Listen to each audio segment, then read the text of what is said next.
All right, welcome everyone. Hope everyone's having a good conference so far. So this is going to be another blockchain-related talk. Definitely coming at it from a different angle than the previous speaker. So since I come from a attack detection background, I'll be talking about the blockchain sector as a general, but making an analysis on what type of hacks and attacks are happening in that sector and how different or not so different they are from other sectors that I've been covering in traditional security. So hopefully coming at it from this different angle will continue the conversation that just took place. So to give you a bit of a background on who I am, so I'm a detection and response investigator for Countercept, which is an MWR company. So we're basically a managed detection service where that is backed by endpoint detection and response technology. I also work as a Purple Team consultant, so doing attack simulations on client estates and basically assessing their security posture and then developing defensive measures for them. And I've tried to basically have accreditations that reflect these skill sets, because I'm a strong believer that anyone in security should be both offensively and defensively trained. And at the same time, in my own time, I sort of got into blockchain and studying the technology. So doing this talk today in Dubai, given that there's so much talk about blockchain, I thought I'd have a look at what's going on in that space and compare it to what's going on in cybersecurity. Because so far it seems that cybersecurity hasn't come into the conversation yet, in my opinion. I know there's a lot of sort of academic and theoretical talk about how the two might work together. But so far, when it comes to actual attack detection and looking at the threats that are out there, I don't see much difference. The only one being it's happening in a different sector. So I just want to give my view on how it's different and what it looks like from an attack detection perspective. So the agenda will be a brief look at the history of this sector from a security perspective. So looking at previous hacks and how they happened, why they happened, and what it looked like. Then looking at detection and response in blockchain. So looking at typical security incidents that happen in other sectors, and then looking at specific ones that are blockchain related and seeing how different they are. And then hopefully ending on some thought-provoking, maybe questions around potential applications and data sources coming from blockchain that might be useful in cybersecurity. That are all my personal opinion. So to get right into it, we'll be covering sort of the history of hacks in blockchain. I picked some of the more famous ones, but also trying to reflect all the different types of hacks and what was different about them. So starting with Mt. Gox. By the way, all of these names that you're seeing on the left there, they're all basically cryptocurrency exchanges. And it's interesting that that's the case, because when I looked at all the hacks that are happening in that sector, they all end up having to do with some sort of exchange, because the goal for attackers is to cash out money. The money is the incentive. And it's not only for attackers, it's also for people that are in this space. Most of them are in it for the money rather than the technology. And I know that might be a bold claim to make, but just looking at hard facts, just the difference between 2017 and 2018 with the price going up and then the price going down, you can see that's all the evidence you need to see that money is a primary factor. It's not necessarily a good thing or a bad thing. It's just the state of things. So when it comes to these these compromises, they all target exchanges for a specific reason, as we'll go through them. So the first one was Mt. Gox, and in the 2011 to 2014 period, it controlled 80% of the market share when it came to trading cryptocurrencies. And their first compromise happened in 2011 when the Bitcoin protocol hadn't yet implemented encryption on wallet files. So the wallet files would hold the private keys, and those files were not encrypted. So a very simple sort of compromise on one endpoint from a user that had those files on their machine gave them access to the wallet files, and they weren't encrypted, so it gave them access to all the funds on the exchanges. The next thing they did, they just went on the exchange, dumped the coins and sold them at market price, which tanked the price all the way to 1 cent and then straight back up, because the person selling them didn't understand market liquidity, interestingly enough. And it was a small blip at the time because of how small the space was, but it actually had a ripple effect, because a few years later in 2014, that's probably the biggest hack that happened in the space, with about 850,000 Bitcoins being stolen. And in that case, it was a continuation of their estate having been compromised in the past, where the attackers now targeted their internal transaction system to basically transact all the coins out of their exchange. And we'll come to we'll go into more detail about how exchanges actually handle transactions as opposed to actual blockchain later on. Bitstamp, this one was started out as a phishing email coming through email, and then once the initial user was compromised, they've moved on to Skype, that was used as the internal messaging application inside the company to compromise more users. And once there was enough access gained through that way, they started compromising wallet files, and then again transacting coins out of the exchange. Bitfinex, this one was a multi-signature flaw. So multi-signature was a feature that came around this time and became popular, where to actually validate a transaction on an exchange, it would require more than one private key. So in this case, there was three private keys that were required. One of them was a third party. The two others were held by Bitfinex themselves. And it turned out that although in concept this is supposed to give more resilience to transactions being validated, there's no actual evidence of this being true. This is the best theory that's out there, because there was no disclosure about this even after the hack. But any transactions that Bitfinex was signed with their two keys, their third party, which was BitGo at the time, they held the third key. They would automatically just accept whatever Bitfinex validated. So Bitfinex had their private keys compromised. The hackers were signing transactions, and then their third party, which was holding that third critical key, would just automatically accept them, and it basically became a non-factor at that point. Gatecoin in 2016 was involved in one of the biggest smart contracts hacks that existed, that had to do with the DAO maker, which was the idea of having like a venture capitalist concept on the blockchain, where anyone could invest and interact with the smart contract to send funds. Part of that mechanism was actually refunding investors or paying out dividends to investors using that same contract.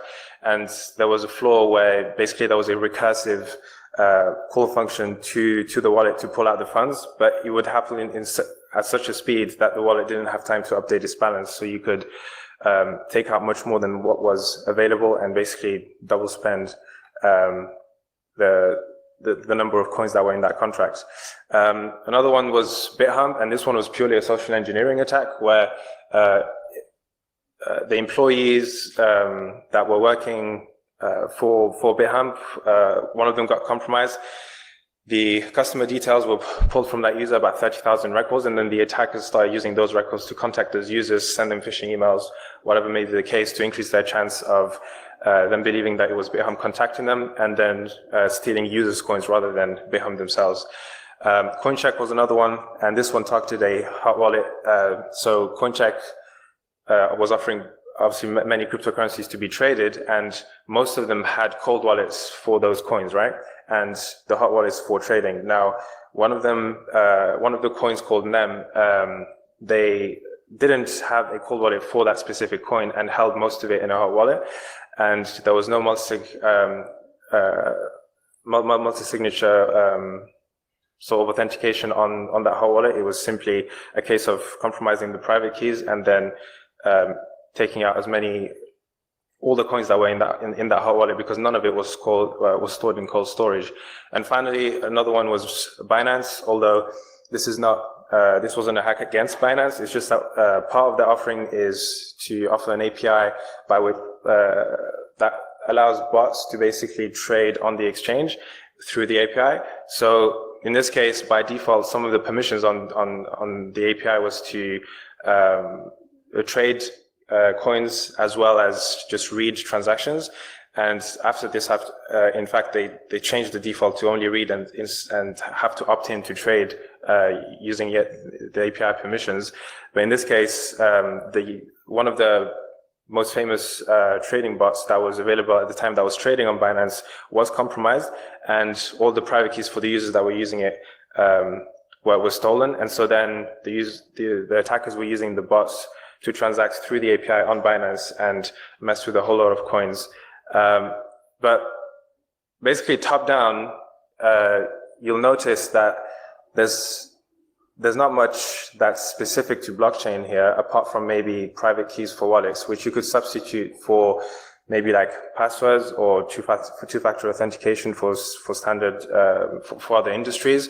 And this is probably the main point I'm trying to make with this talk is that the compromises that are happening in the blockchain space right now are not very much different from any other sector. What's different is that there's a lot of money involved. There's very low security maturity in this sector because all the money and all the focus is on either marketing or developing the technology, but there's no security involved at any stage. It's like an afterthought, which means that one of the main trends that is being identified is that attackers are simply repurposing the tools that they're using to compromise other sectors and just diverting it to blockchain because it's much more lucrative to do so, and the risk is the effort and risk is much lower.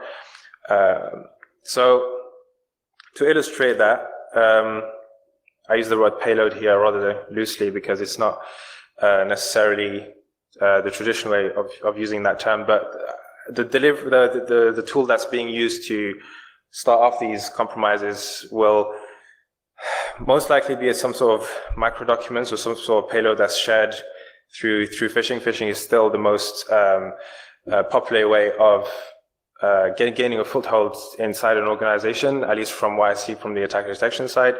You got things like clipboard stealers. In this case, they're popular because a lot of the transactions that happen currently need you to copy your wallet address into a certain field and then, click next. But because of the complexity of your wallet address, it's a lot easier to just copy the address and then paste it.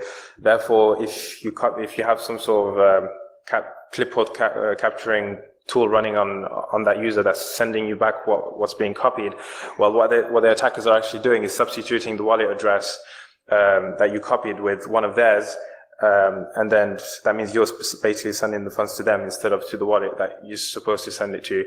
Another big one is crypto miners. So again, it's the payload here, instead of it being like banking malware or some sort of ransomware, it's a crypto miner. They literally just want to use your computer to mine cryptocurrencies.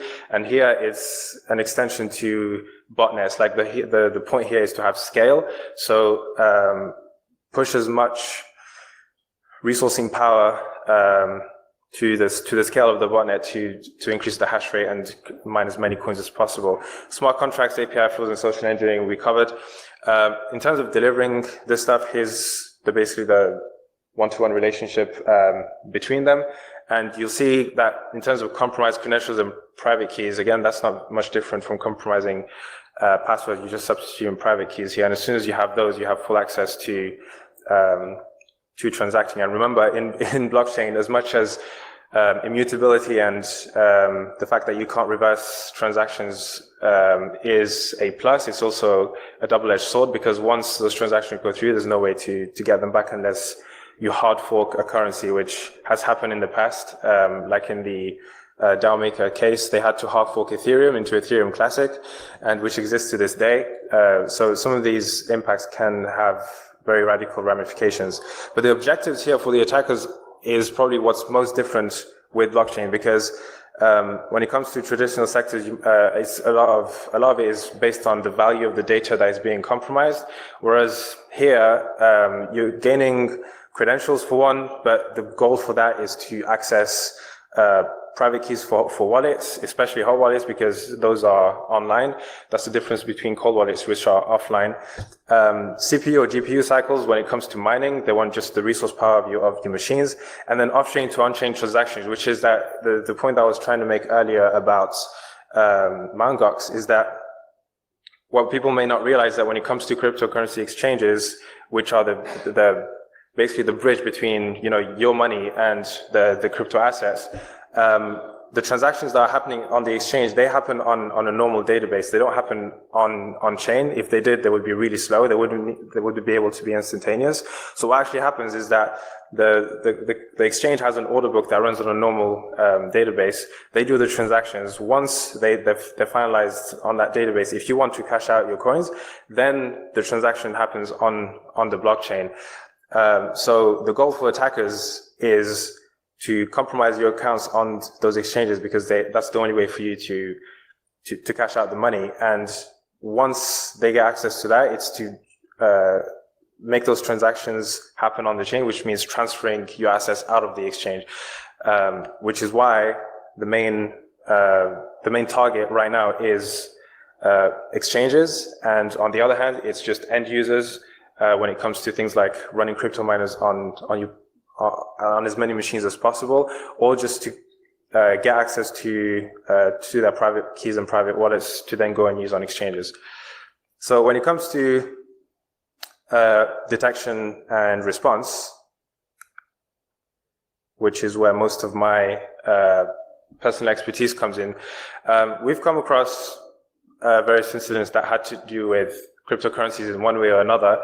In here, I'm going to use crypto miner example, and you realize that it's not much different. For those of you who have some experience dealing with this sort of instance, you realize that the attack path is not much different than attacks in other sectors. So in this case, I'm very much talking about a proactive way of finding threats, which is usually referred to as threat hunting.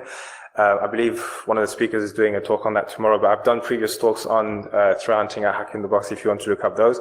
But in this case, you're assuming that you're collecting all as much information from the endpoints as possible, one of them being the process data and the command line arguments that are seen, which would show you something like this, right? You've got command executing a command to connect to an FTP server and log into it, grab a file, write it on disk, and close, and then run that file.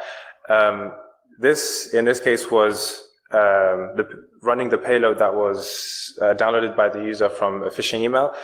And I'll come back to why phishing emails are so especially prevalent in blockchain later on. But continuing from that, you get the typical step of enumerating what's going on the system to establish persistence. In this case, it's checking the permissions on the different paths on the system to see where it can write further payloads. And it does that by running a PowerShell command to check what type of operating system the malware is finding itself on, and then deciding what secondary payload to download. And this is where you see your first evidence of this being crypto mining related, because it connects back to a server here. And if you go and look up what this results to and what this is related to just using OSINT, you'll find that it's related to a mining pool. Because again, one of the things that is being pushed as an advantage for blockchain is that it's transparent, it's public. Well, the thing with that is that it means that everyone can see what's going on. And if you're using it for nefarious purposes, well, everyone can see that as well. So in this case, mining pools are not in themselves inherently bad, but when they're used in this sort of scenario where you're compromising accounts and hacking into them to then run code for you, well, then it does become illegal. So you get information about the mining pool there. You might pull the payload and do analysis on it to find more information about what's in there. And one of the things that you'll find is hard-coded configurations for the wallets that the cryptocurrencies are being mined to, plus references to users and passwords, and specific information about which mining pool or which node on the mining pool this is talking back to. And this gives you your first opportunity to do something that's different than investigating usual incidents, which is chain analysis. So again, going back to how this is all transparent, it's very easy to go and track from that point on where funds are moving between wallets. And you know that eventually the goal is to cash out for money. So it's going to have to move to an exchange of some kind. It doesn't matter how many hops they go between from the initial wallet to the exchange. And at that point, they have to cash out to some sort of money. So the records for exchanges are very much transparent, and it's easy to tell wallets that belong to exchanges. So if you remember the whole ransomware period from last year, attackers were asking for Bitcoin for payments, and it became more difficult to them as people were doing more chain analysis when it came to investigating these incidents where the funds would go to a certain wallet and then it was all eyes were on that wallet. So it's hard to start moving it without, giving yourself up, which is why they moved more to privacy coins. And that's a whole different discussion. But essentially they have to go through exchanges. So that can be used against them to find out where the funds are going and who they may be. So as a typical instance finishes, you remediate the host. And in this case, you can report to the mining pool, which this is the equivalent of basically going to some sort of central authority and telling them these guys are doing something bad. In this case, the mining pool is centralized, is someone who is, aggregating, is allowing you to join their pool and be part of a large hashing power to give you more chance at mining blocks. And if you mine the block, you're guaranteed more rewards, and then those get splitted out to the people that are part of the pool. It's better than mining on your own because you have less chance of actually successfully mining a block on some of these popular cryptocurrencies, especially Bitcoin. When it comes to a typical timeline, again, from a response perspective, it does take a long time to set up proper operations around hacking a company. It doesn't matter if it's crypto related or not. The part where this might diverge is when it comes to exchanges. It's actually a lot easier once you get access to private keys, which is, like I said, the equivalent to credentials, to start doing whatever you want. And there's very little in-depth defense within exchanges to have any sort of controls over what happens once an attacker gets hold of your private keys. And attackers spend a lot of time actually learning the system, just getting a lay of the land, seeing what's going on a day-to-day operations to strategize the exit strategy. Because when it comes to, again, like I said, moving transactions offline to on-chain, cryptocurrency exchanges actually have a lot of power when it comes to how much funds can move out of any given account. You'll see if you have any sort of cryptocurrency account, they have limits set on accounts, and there needs to be certain amounts of users to allow you to move more funds than what's usual for certain accounts. When it comes to mass hacks, attackers are trying to cash out thousands of Bitcoins. Well, usually there's going to be defenses against that unless you've got an understanding of the back end and you've compromised that, and then you can do whatever you want. So when it comes to achieving the objective for attackers here, it's very much about money, and it brings up a good discussion just about what's driving this whole sector right now and how that's driving, it's putting a target on its back basically, because there's so much money involved, the security standards are low, which means attackers are making it their favorite target. At the same time, there's a lot of actual development work happening. People are trying to innovate in this space, but it's getting overclouded by this, the hacks that are happening every few months and reducing the credibility of the actual work that's being done at a technological level. So what are the sort of potential, uses for blockchain in cybersecurity? It's a discussion that I'm interested in having with people because I would like to have an idea ahead of time, because it's definitely not ready today, but it will come at some point about, what we can use this technology for. And as far as I'm concerned right now, the first step is not actually to use the technology ourselves. It's just to come in and almost like provide our current services to blockchain companies and say, okay, like we'll help you with the security while you work on operating your business or developing the code, because you can't do it yourself.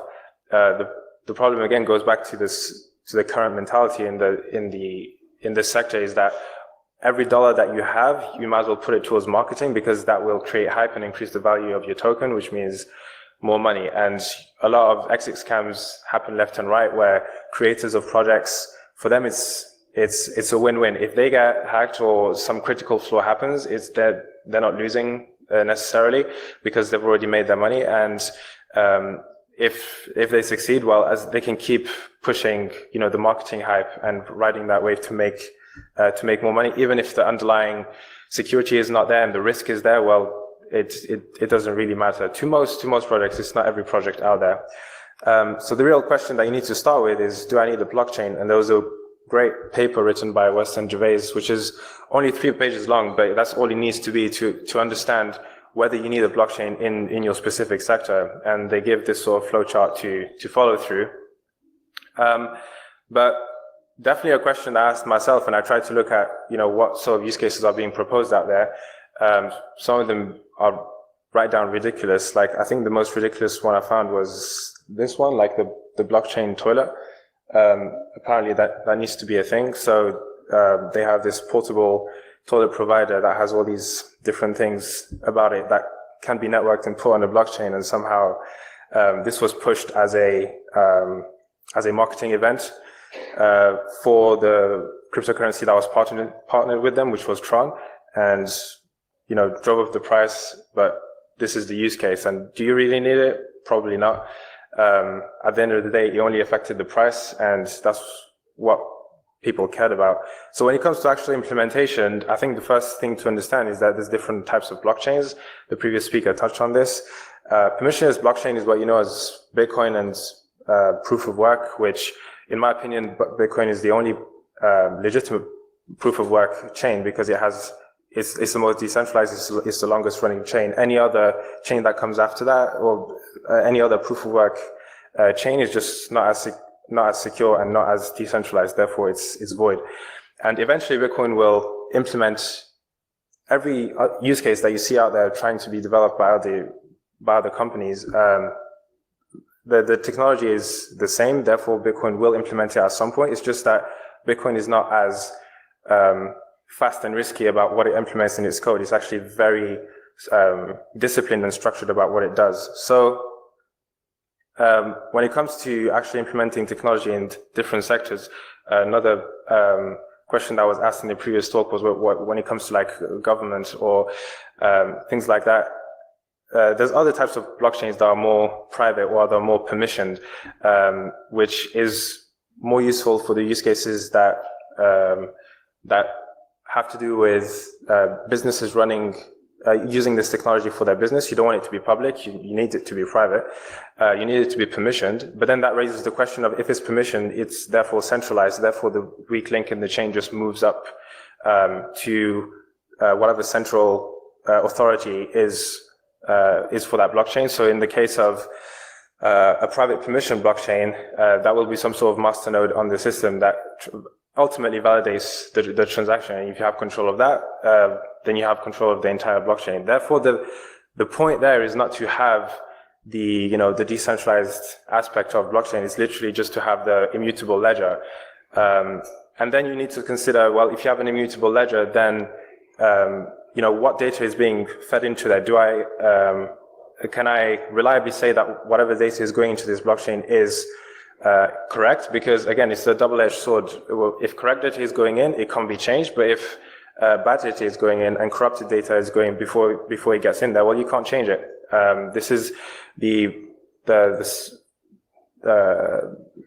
one of the simplest attack paths for this for this sort of implementation. It's like one of the supply chain use cases is like a refrigerated truck that transports medicine at the right temperature. Well, the sensors that are taking in the temperature readings within the van,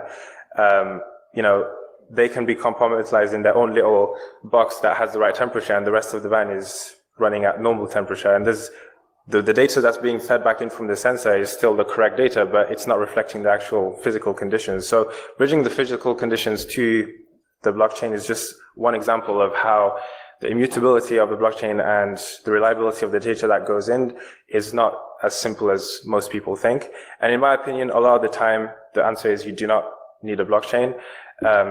And what should be happening right now is more of like pilot programs and maybe playing with the technology itself to understand it. And as time goes on, maybe start to implement those things in a useful way, which will happen in the future. I actually don't have my timer running. Can you update me on time? There was a really big hand on the floor. Oh, sorry. I was not looking at it. I was trying to follow this. Well, I'll finish up right here. So this is my view on what is most useful. I would say operating systems is something that people should be focusing on, because if the data coming into the blockchain is what's most important, then actually there's operating systems out there that are being built on the blockchain, which secures your data before it actually goes into it. I'd recommend people reading to that. It's very interesting. You've got chain analysis, like I said, which in terms of attack detection gives you the most intel about incidents that have something to do with blockchain, and you can actually gain actionable intelligence from that. So just to conclude, here's my conclusion. Security breaches in the blockchain space happen in the same way as other sectors.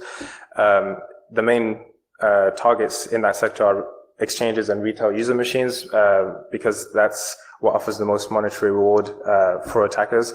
And the best data source, like I said, is malware analysis. When you get a malware sample that has to do with this type of attack, you get a lot of information from it, and as well as a chain analysis to track the transactions when attackers try to cash out on this. And data immutability and just decentralization are definitely the main benefits, but they're also double-edged. And the main drawbacks are the fact that the tech maturity and the amount of developers that can develop this technology in a secure way are not in, there's not many of them around. So on this note, I'll definitely finish. I don't know how long I'll overrun, but I've put some references and I'll be available for any questions after the talk. Yeah, we are a bit over time already, so well, we'll have to skip the questions.